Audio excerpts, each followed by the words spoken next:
Als Künstler ist es auf jeden Fall eine riesige Chance, auf jeden Fall auch so eine Plattform wie eure zu haben. Mit der Kunst will man ja eigentlich immer an Leute rankommen und das zeigen und ausdrücken, was man ausdrücken möchte. Und es ist schwierig, heutzutage ein Publikum zu finden, wenn man es nicht darüber macht.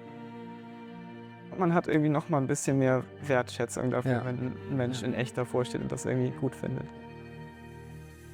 Das ist auch noch mal was einem irgendwie noch mal mehr anspornt. Die ganze Textur und alles, so was gerade bei Öl passiert, wenn man da dick aufträgt, das geht eigentlich im Foto verloren.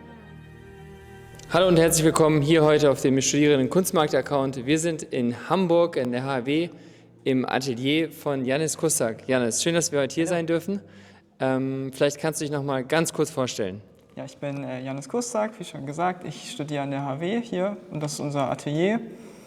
Und malerisch setze ich mich mit Umwelt und der Natur auseinander.